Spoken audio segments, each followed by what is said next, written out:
اعوذ باللہ من الشیطان الرجیم، بسم اللہ الرحمن الرحیم، الحمد للہ رب العالمین، والصلاۃ والسلام علی سید المرسلین و خاتم النبیین، اما بعد۔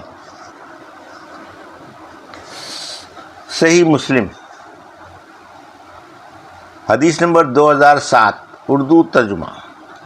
جابر رضی اللہ عنہ نے کہا کہ رسول اللہ صلی اللہ علیہ وسلم خطبہ پڑھتے تھے لوگوں پر اور ان لفظوں سے اس کی حمد و ثنا کرتے تھے جو اس کی درگاہ کے لائق ہیں، پھر فرماتے تھے جس کو اللہ راہ بتا دے اس کو کوئی گمراہ کرنے والا نہیں، اور سب باتوں سے بہتر اللہ کی کتاب ہے۔ پھر بیان کی حدیث مثل حدیث شقفی کے، یعنی جو اوپر گزری۔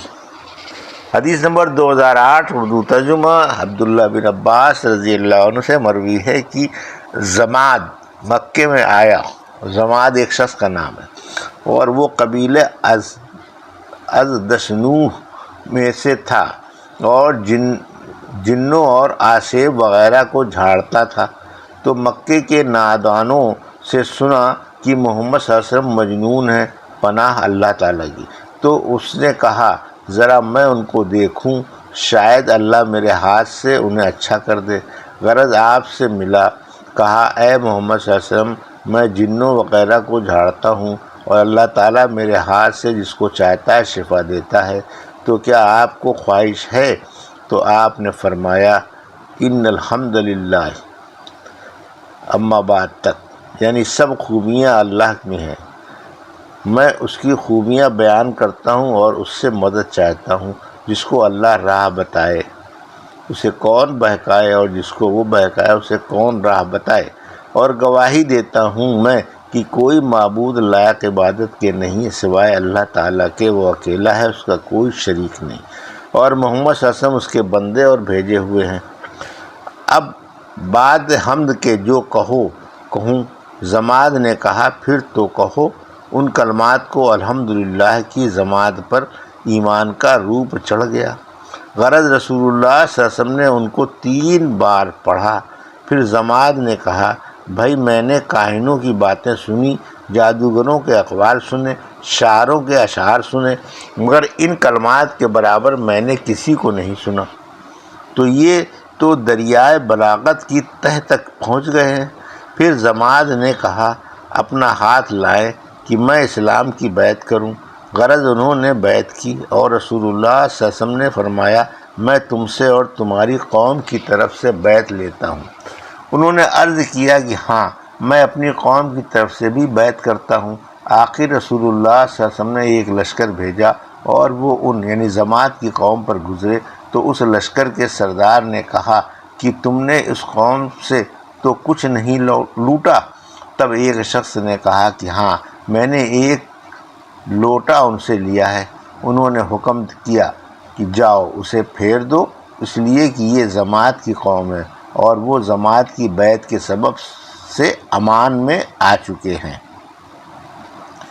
حدیث نمبر 2009، اردو ترجمہ۔ واصل بن حبان نے کہا کہ ابو وائل نے کہا کہ خطبہ پڑھا ہم پر عمر رضی اللہ عنہ نے، اور بہت مختصر پڑھا اور نہایت بلیغ۔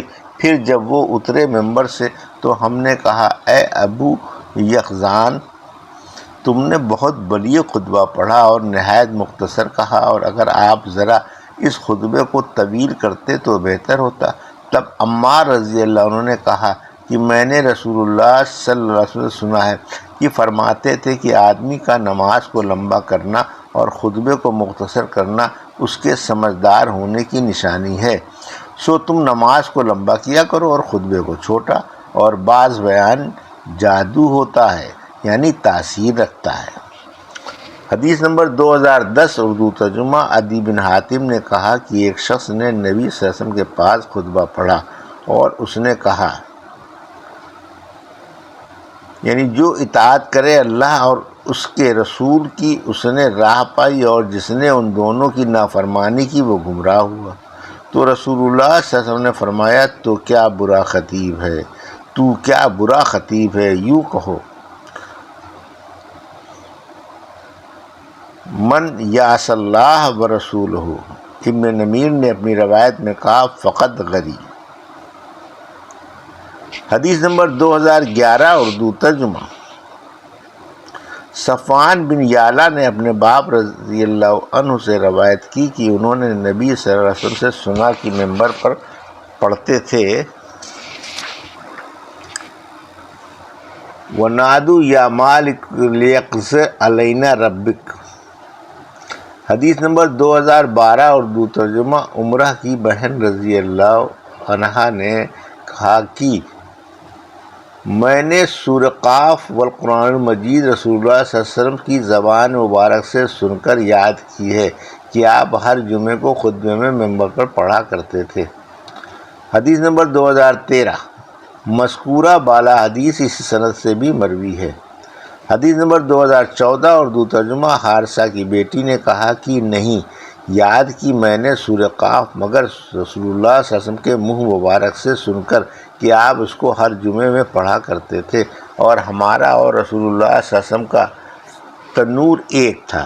یہ اپنا قرب بیان کیا رسول اللہ صلی اللہ علیہ وسلم سے۔ سبحان اللہ، کیا خوش نصیب لوگ تھے، کاش یہ فقیر اس تنور کا خادم ہوتا۔ حدیث نمبر 2015 اردو ترجمہ۔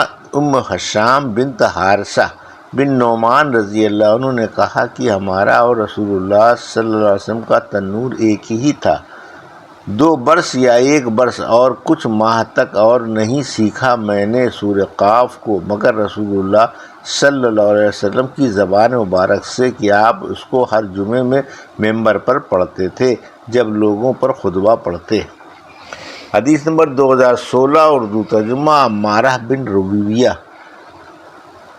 رویبہ نے بشر مروان کے بیٹے کو دیکھا کہ ممبر پر دونوں ہاتھ اٹھائے ہیں یعنی دعا کے لیے، تو کہا کہ اللہ خراب کرے ان دونوں ہاتھوں کو، میں نے تو رسول اللہ صلی اللہ علیہ وسلم کو دیکھا ہے کہ اس سے زیادہ نہ کرتے تھے، اور اشارہ کیا اپنے کلمے کی انگلی سے۔ حدیث نمبر 2017 اردو ترجمہ۔ مذکورہ بالا حدیث اس سند سے بھی اسی طرح مروی ہے۔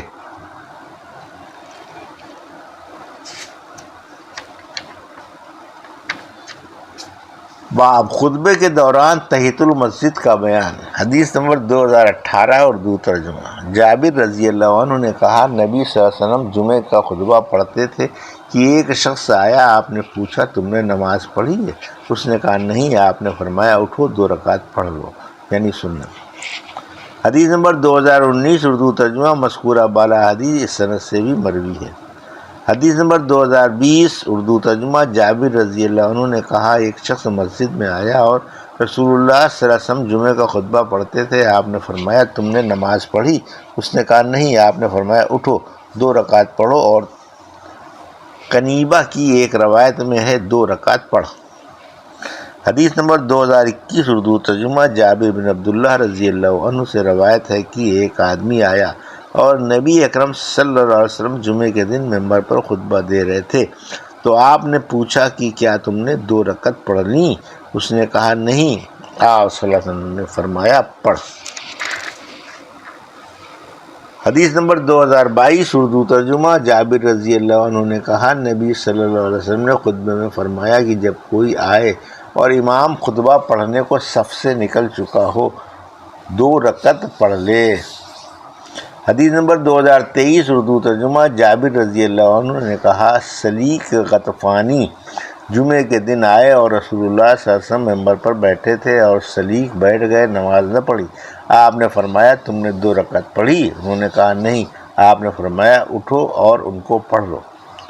حدیث نمبر 2024 اردو ترجمہ۔ جابر رضی اللہ عنہ نے کہا سلیق آئے جمعے کو اور رسول اللہ صلی اللہ علیہ وسلم خطبہ پڑھ رہے تھے اور وہ آ کر بیٹھ گئے، آپ نے فرمایا اے سلیق اٹھو اور 2 رکعت پڑھ لو اور مختصر پڑھو۔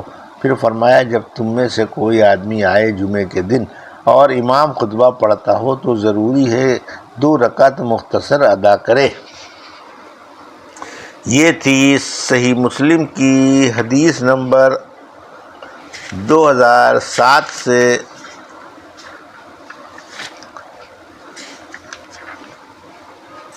2024 کا اردو ترجمہ جو بھی آپ نے سماعت فرمایا۔ اللہ سے دعا ہے کہ اللہ میرے حدیثوں کی صحیح سمجھ عطا فرما اور ان پر عمل کرنے کی توفیق عطا فرما، آمین یا رب العالمین۔